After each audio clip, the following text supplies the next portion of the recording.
Mommy. Waddy. Hand wrestle. How are we going to hand wrestle with you on my lap? Let's just do it. He needs to know that she still loves him, that she did make a mistake, but she's there for him.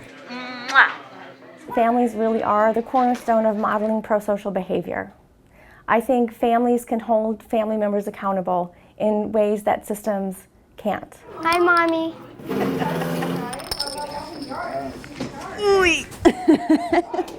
Hi, sweetheart. Hi. She tries to talk to him 3 times a week at least.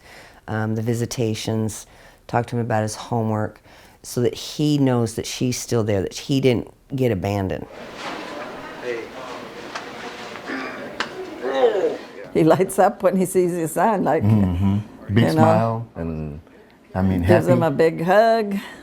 I think families can model strengths and resiliency and offer insights into behaviors, decisions, actions of a person. When you have family coming and you have family support and your kids come, then you don't want to go to the hole and you don't want to get written up. So when they come, it's like a refill of your cup. You get away from all of the politics and all the craziness, and you get to spend a little bit of time, and it almost feels like a semblance of normalcy. Family connections are extremely important for offenders. Research has shown that maintaining pro-social family connections throughout one's incarceration leads to recidivism reduction. Jeez. I thank God for them all the time and thank them constantly and tell them and let them know how much this means to me. When we went to visit him in jail, of course, we were talking to him through the glass. By We phone. couldn't touch him with just our hands by the glass. But when we came to visit him, our first visit in a prison ever, I came back crying because the walls, the barbed wire, was like, oh my goodness. But the best thing was that I could give him a hug, could touch him, you know. One more time. You know you're almost getting way too big to pick up. I'm 7. I know. It was exciting for him when he actually could physically touch her.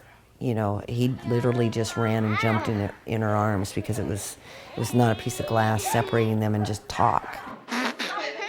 I didn't expect the big playrooms for the children and the games. I really thought it was going to be bare walls and nothing there. I win. My responsibilities and objectives in the visiting arena is to ensure a good balance of safety and accommodation. We try to treat everybody with courtesy and respect, and our officers are trained, and they know that a lot of the visitors are very nervous and uncomfortable when they come into the visiting room.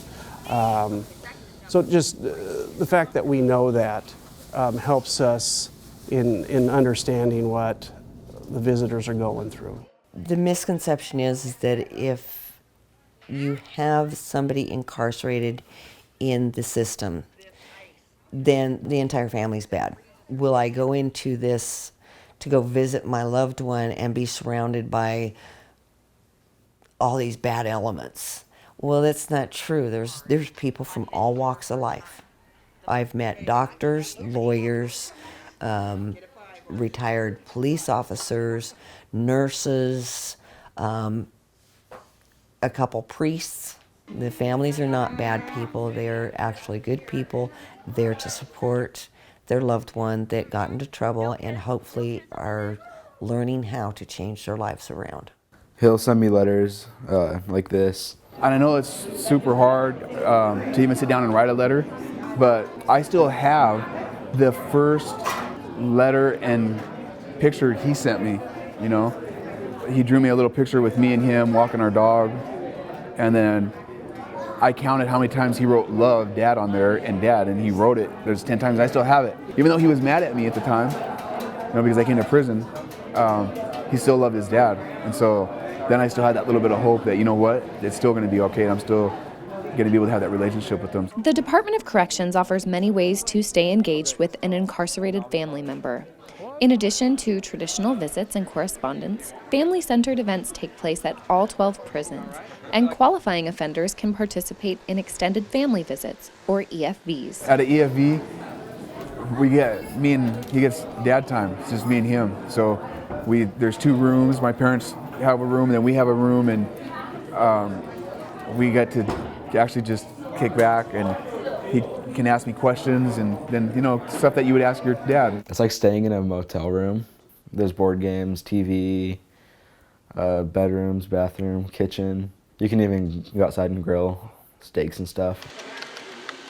New technology such as emails and video visitation through JPay open new doors to maintaining relationships with family. Hi Hayden, it's Mommy. I got 2 books I'm going to read you. One of the programs that I'm really excited about is our Read to Me Daddy and Read to Me Mommy programs. These are programs that teach literacy skills in adults and also promotes parent-child relationships. So we have offenders who are reading books to their children through videotape. The tapes are then sent to the children along with the book. It does help us keep more involved with our kids, and being able to pick a couple different books to be able to read and for them to read along with, I think is really helpful. After we realized that the flying object was only a pancake. It is a actual gift from their mother to that child, which they can read over and over again and see their mom. It's their time. It's for them. I think when you're dealing with children, it should always be what's in the best interest of the child. And there may be times when it is not in the best interest of the child to maintain relationships with their incarcerated parent. But other times, you have to really be conscious and aware of that parent-child bond and do anything you can to help promote and encourage and support that bond to happen. 1, 2, 3, 4. I see a lot of visitors that go in and they don't know what to say. They don't know how to act, like they should be acting differently. Instead of just go up, give them a hug, say what's on your mind, talk about whatever, talk about what the cat did the other day. Make it as normal as possible, but with total honesty. Sometimes you feel like Right. giving up, but... Yeah, you do. It crosses your mind, but... But I think it's important to continue and Encouraging. supporting them. Don't give up. Don't give up, because sooner or later they'll change. They'll change. They do need the support of especially the parents, and the family members. It changes a person.